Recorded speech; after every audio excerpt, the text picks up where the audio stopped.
was lucky. Yeah, it seems that way, yeah. Bangladesh অস্ট্রেলিয়ার প্রথম test match প্রথম দিন শেষেই রূপ নিল নাটকীয়তায়। হচ্ছে পুরো বিশ্বে ক্রিকেট ভক্তদের মাঝে আলোচনা বইছে সামাজিক যোগাযোগ মাধ্যমে অস্ট্রেলিয়ার প্রযুক্তি নিয়ে সমালোচনার ঝড়, যার শুরুটা হয়েছিল ডারউইন টেস্টের প্রথম দিন অস্ট্রেলিয়ার ইনিংসের 21তম ওভারে, যার পালে হাওয়া লাগে স্টিভেন স্মিথের প্রেস কনফারেন্সের পরপর। আর এমন ঘটনায় নিজেকেই ভাগ্যবান ভাবছেন ব্যাটার স্টিভ স্মিথ।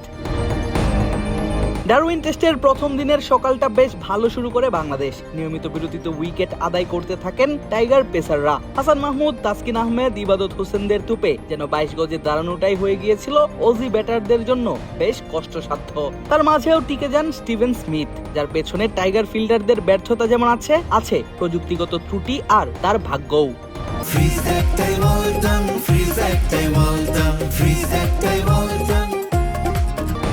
ইনিংসের 21তম ওভারে স্মিথকে বোলিং করছিলেন ইবাদত হোসেন। এর আগে মাত্র 2 রানে তানজিদ তামিমের ক্যাচ মিসে নতুন জীবন পাওয়া অজি এই টপ অর্ডার ব্যাটার তখন ব্যক্তিগত 8 রানে করছিলেন ব্যাটিংটা। তখনই ঘটে অবাক করা এক ঘটনা। ইবাদতের আউটসুইং স্মিথের ব্যাট ঘেঁষে সরাসরি পৌঁছায় কিপার লিটনের হাতে। উঠে জোরালো আউটের আবেদন, তবে আম্পায়ার কুমার ধর্মসেনা তাতে দেননি কোনো সাড়া। কিন্তু রিভিউ নেন নাজমুল শান্ত। অবশ্য রিভিউ নেওয়াটাই স্বাভাবিক, কেননা খালি চোখে বলের মুভমেন্ট দেখেই মনে হচ্ছিল ব্যাটে লেগেই বল গিয়েছে উইকেট কিপারের হাতে। এমনকি আবেদনের পর স্মিথ নিজের ক্রিজ ছেড়ে ধরছিলেন ডাগআউটের পথ। তবে রিভিউতে স্নিকোমিটারে দেখা গেল ভিন্ন এক চিত্র। ব্যাট পাস করার সময় মিটারে দেখা যায়নি কোনো ওয়েভ, ফলে বেঁচে যান স্মিথ।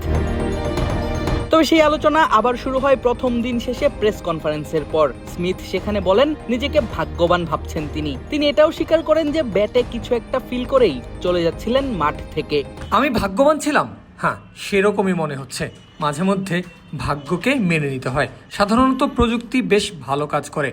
হয়তো আমার ব্যাটে ছোঁয়াই লাগেনি, আমি জানি না সঠিকভাবে, তবে আমি নিশ্চিতভাবেই কিছু একটা অনুভব করেছিলাম। আমাকে যদি মাঠে আউট দেওয়া হতো তবে আমি মাঠ ছেড়ে বেরিয়ে যেতাম। কিন্তু হ্যাঁ, প্রযুক্তি আজ আমাকে বাঁচিয়ে দিয়েছে আর কি।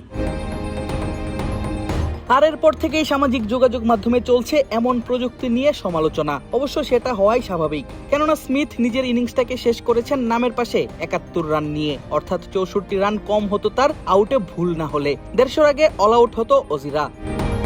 তবে 200 আগে অস্ট্রেলিয়াকে অল আউট করে আর 96 রানে 1 উইকেট হারিয়ে প্রথম দিনটা শেষ করে ডারউইনে এগিয়েই আছে বাংলাদেশ।